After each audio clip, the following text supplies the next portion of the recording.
Jadi kita meneliti tentang gerbong KRL khusus wanita yang kalau teman-teman tahu pasti yang terletak di ujung kereta di setiap kereta. Nah, kenapa kita melakukan penelitian ini? Karena kita tuh ngeliat akhir-akhir ini tuh banyak kasus-kasus pelecehan seksual yang terjadi di gerbong kereta dan kita mau neliti gimana gerbong KRL wanita tuh udah berhasil buat ngurangin masalah itu dan bagaimana perempuan-perempuan itu merasa aman berada di gerbong KRL wanita. Kita dapat banyak rekomendasi dari komputersnya, seperti Mereka tuh nyaranin ada panic button tuh yang langsung ke polisi atau langsung ke PT KAI, jadi langsung laporan mereka tuh langsung terdengar. Terus dari interview kita yang di stasiun Manggarai sama di stasiun Tebet, itu tuh mereka bakal tuh kelihatan bahwa banyak wanita tuh yang merasa aman banget di gerbong KRL wanita dan mereka tuh mau gerbong KRL wanita tuh dibanyakin, kayak banyak banget pokoknya tuh yang katanya menurut mereka tuh yang ditingkatin tuh jumlahnya atau enggak tempatnya jangan di ujung ke ujung karena mereka tuh kadang pengen di gerbang wanita tapi mereka malas ke ujungnya, kan bisa dibilang cukup panjang kan karena gerbongnya sendiri tuh 8 sampai 12 gerbong. Rekomendasinya ini ada di poster kita itu kayak panic button lebih dijelasin kan biasanya kita udah survei juga itu nggak kelihatan dan banyak banyak juga tuh yang request buat diperlihatkan biar lebih gampang. Terus juga ada apa hotline yang khusus buat pelecehan seksual yang on 24 jam. Jadi semuanya mereka terdengar yang reported cases. Terus ada CCTV-nya dijelasin terus dibanyakin di banyak tempat biar makin kelihatan.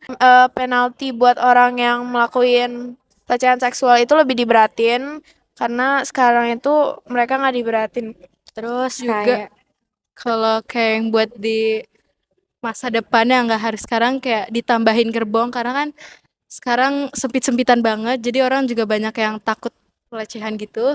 Jadi tapi itu masih masih mungkin butuh beberapa tahun lagi iya karena itu tentu bakal nge-efek bagaimana jalur kereta tiap hari karena kalau misalnya gerbongnya nambah otomatis nanti jalurnya harus diteliti lagi dong.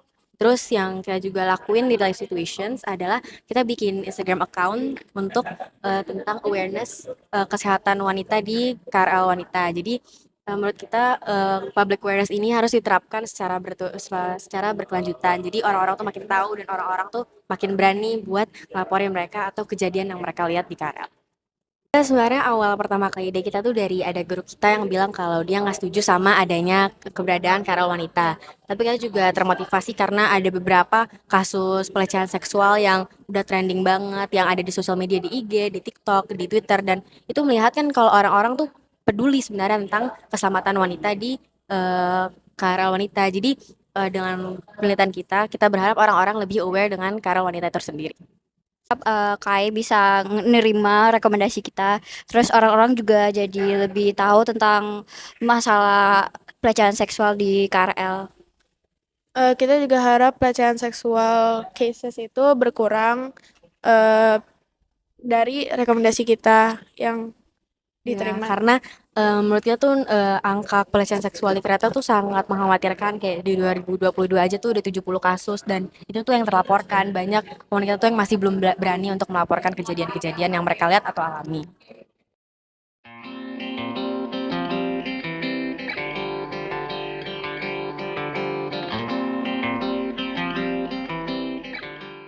Bahas mengenai kenyamanan naik komuter lain khususnya kepada wanita gitu. Jadi ini bentuk dari apresiasi karena apa? Ini anak SMP sudah berbicara mengenai transportasi publik dan salah satu konsen KCI di sini ataupun KAI komuter itu memang kan masalah kenyamanan dan kita sangat konsen dengan yang namanya pelecehan, kemudian hal-hal yang tidak menyenangkan di atas kereta. Mulai dari sosialisasi yang soft, kemudian kita ada edukasi juga sampai akhirnya kita membangun teknologi CCTV analitik untuk memastikan penumpang kami aman. Ternyata ini disambut dengan baik oleh pengguna komuter lain dan ini kan usianya usia remaja, mereka tahu tentang transportasi sehingga kami memberikan beasiswa 1 tahun untuk uang sekolah di lab school supaya teman-teman yang lain termotivasi dan kita juga sangat konsen dengan yang namanya inovasi. Tadi kan teman-teman ada ngasih sejumlah saran ya untuk itu. Apakah sudah ada yang sebenarnya sudah diimplementasikan gitu? Ya, saran-sarannya seperti regulasi, kemudian adanya KKW dan efektivitas KKW ya, kereta khusus wanita, kemudian button namanya panic button dan yang lain. Sebenarnya itu implementasinya seperti kontak center 24 jam, petugas di stasiun, kemudian petugas pengamanan itu sudah kita implementasi. Bahkan tadi saya informasikan ada satu hal yang perlu dibahas, yaitu implementasi teknologi CCTV analitik yang saat ini memblok setiap orang yang melakukan pelecehan ataupun pencopetan yang pernah dilakukan, itu sudah kita submit ya di CCTV analitik kita. Kemarin kita juga bekerja sama dengan kejaksaan ya dengan CCTV analitik ini karena kita butuh tindak lanjut gitu. Ketika kita temukan, kita berkoordinasi dengan pihak yang berwajib dan dia pun sudah dipastikan akan sulit akses dan masuk ke stasiun. Ini terus kami kembangkan, namanya teknologi itu pasti butuh terus di-develop ya, sehingga ini butuh dukungan dari berbagai pihak.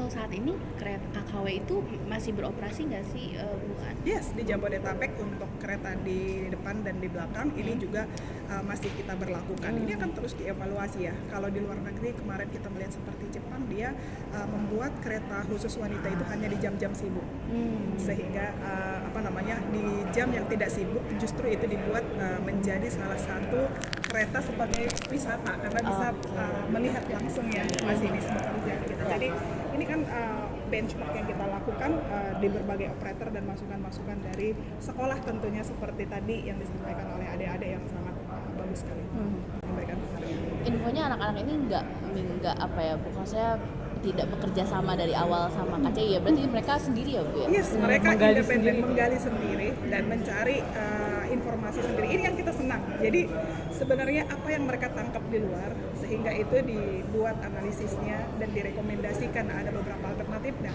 ini fair gitu. Jadi saya pikir hal-hal seperti ini akan membuat kita semakin baik di dalam menentukan regulasi ataupun implementasi sistem-sistem yang kita gunakan. Oke.